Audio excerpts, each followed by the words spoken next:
జయసూర్య ముఖం పాలిపోయింది. తన ప్రయాణ వ్యూహాన్ని ఇంత లోతుగా ఛేదించగలరని అతను ఊహించలేదు. అయినప్పటికీ అతను తన అబద్ధాన్ని కొనసాగించడానికి ప్రయత్నించాడు. అతనా ప్రయాణం కేవలం యాదృచ్ఛికమని, తాను ఒక వ్యాపార లావాదేవీ కోసం ఆ ప్రయాణం చేశానని, తాను అన్వితను చంపాల్సిన అవసరమేముంది, ఆమె తన మరదలు కదా అని వాదించాడు. విక్రమ్ ఒక ఫైల్ను తెరిచారు. ఆయన జయసూర్య వాదనను ఖండించారు. 200 కోట్ల ఆస్తి, మీ భార్య తాన్విని ఏకైక వారసురాలిగా చేయడానికి మీరు అన్వితాను అడ్డు తొలగించాలనుకున్నారు.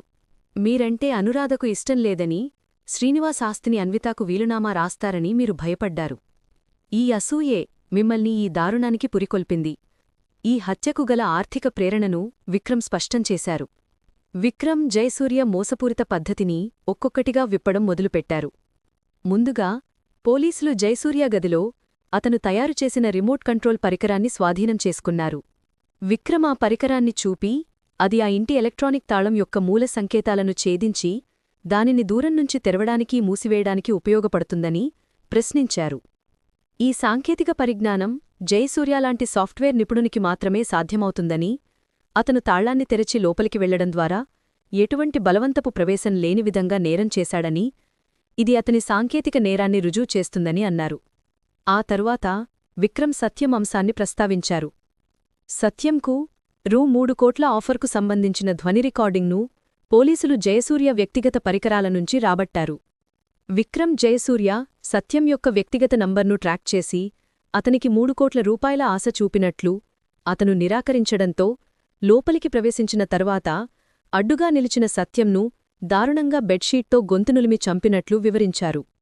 చివరిగా విక్రమ్ ముఖేష్ గురించి ప్రస్తావించారు.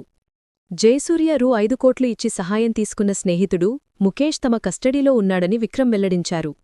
ముఖేష్ సత్యం మృతదేహాన్ని కారులో ఎక్కించడం, ఆపై దానిని సరస్సులో పడేయడం, ఈ మొత్తం ప్రక్రియను నిశితంగా వివరించాడని, జయసూర్య సాక్ష్యాలను తుడిచిపెట్టే ప్రయత్నం కూడా ముఖేష్ వాంగ్మూలంతో విఫలమైందని అన్నారు. ఈ సాక్ష్యాల ముందు జయసూర్య పూర్తిగా కుప్పకూలిపోయాడు. అతని మొండితనమంతా ఆవిరైపోయింది. ముఖేష్ పేరు వినడానే అతను భయంతో వణికిపోయాడు. జయసూర్య ఇక చేసేదేమీ లేక నేరాన్ని అంగీకరించాడు. తన ఆస్తిదురాశ మరియు అసూయ కారణంగానే ఈ దారుణమైన హత్యలు చేశానని ఒప్పుకున్నాడు. జయసూర్య నేరాన్ని అంగీకరించడం మరియు అతని అలిబీ ప్రణాళికలోని అన్ని లోపాలు బయటపడడంతో కేసు దాదాపుగా ముగిసింది.